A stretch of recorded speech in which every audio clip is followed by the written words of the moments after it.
Good day, everyone. I am Julia Carla A. Dagatan, and I am the third reporter for this presentation. It's an honor for me today to discuss and deliver a presentation which tackles about the soil structure in Unit 3. In this unit, I will be discussing about the different kinds of soil structure, their formations, and properties.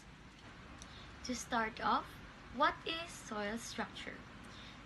Soil structure is the grouping or arrangement of individual soil particles which includes sand, silt, and clay, which aggregates into soil mass. Aggregation of soil particles can occur in different patterns, resulting in different soil structure. Soil structure does not only depend on the relative proportion of sand, silt, and clay, but by the kind and amount of cementing materials such as organic matter, lime, fine clay, and sesqui oxide. In soil structure, it signifies the shape, size, arrangement, and durability of aggregates and their natural occurrence. In soil structure, the greater the amount of cementing agents, the greater the aggregation and stability of soil structure. So what is bed? Bed is a natural soil aggregates or cluster of particles differentiated from a clod. Beds are made up of mineral particles which are sand, silt, and clay, and it is an organic matter. Beds are held together by the electrical charges on the surfaces of minerals and organic matter, while clod applies to an aggregate separated from the bulk soil by artificial means such as digging and plowing. Clod happens when the soil is too soft at the seeding stage, resulting in seed getting planted too deep, and this causes problems in emergence and limits water absorption for germination. Soils possess a structure if they satisfy the two following conditions. Number 1, there is aggregation. Number 2, aggregates are arranged in a definite matter, where a group of particles bind to each other that causes aggregation, which are combined action of cohesion and fragmentation processes. So let us now proceed to the kinds of soil structure. So the first one is platy soil structure. So what is platy soil structure? Platy soil structure is a thin, flat plates of soil that lie horizontally. It is characterized by disc-like aggregate and commonly found in virgin soils and subsoils. Generally, the soil is poorly drained as shown in the picture I have attached on the screen. So the next one is granular soil structure. Granular soil structure consists of rounded aggregates which are porous, commonly found in surface horizon where roots have been growing. As you can see in the image I have also attached on the screen. So the next one is the prismatic soil structure. So prismatic soil structure is a pillar-like with level tops, while columnar has rounded tops.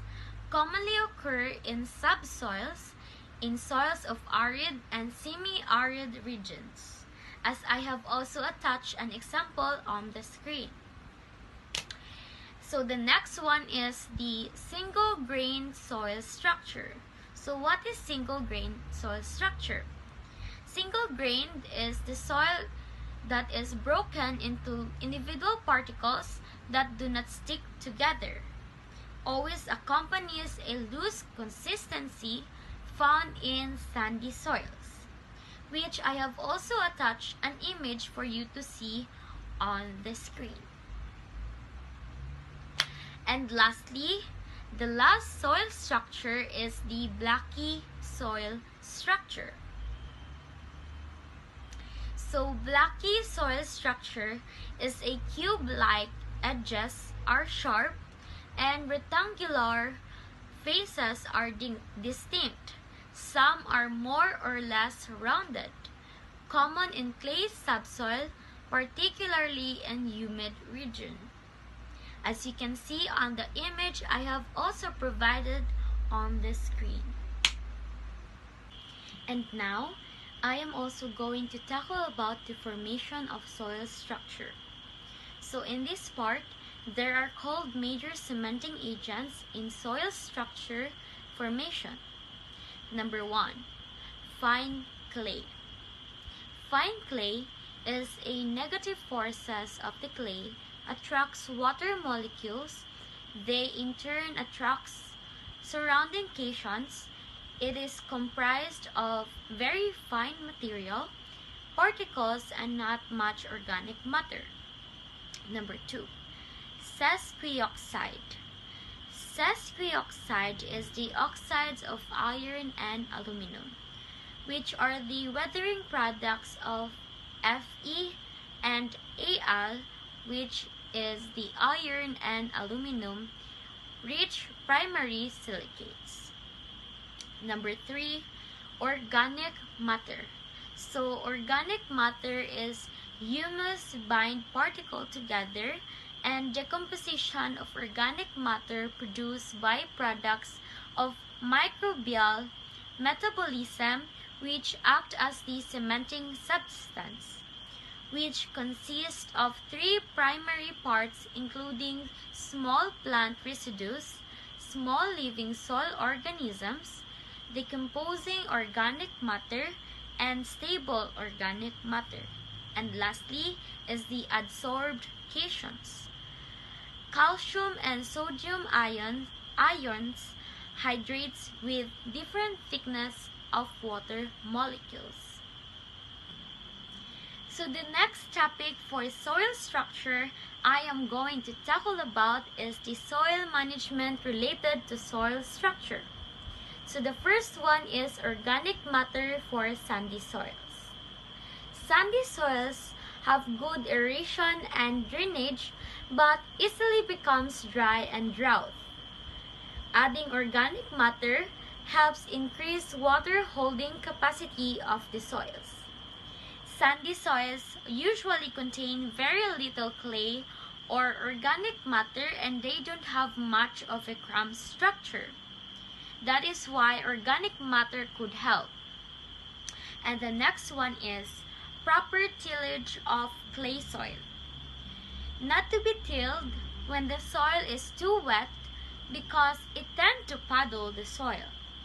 Fun fact, soil tillage is an ancient practice that was necessary to eradicate weeds and loosen soil for planting seeds. And the last one is mulching. On the surface of the soil prevents destruction of the soil aggregates by raindrops, as well provides organic matter that can be later plowed under. And now, we are on the last part of the Unit 3 discussion. So the last part tackles about the properties of poor and good soil structure. As shown in the presentation, the characteristics of a poor and good soil. Let us first identify good soil structure. So good soil structure is a well-aggregated, crumbed, balanced macro and micropores. Micropores for water storage and macropores for drainage, aeration, and root growth. Good soil is easier to till, high total porosity, and low bulk density, while the poor soil structure contains massive or compacted soil, dominantly micropores, has poor drainage, poor aeration, and also poor root growth. It is also hard to till, low porosity, and high bulk density. And now, that's it for the Unit 3 discussion, which tackles about the soil structure. Thank you everyone for listening, and I hope you have learned a lot from this topic.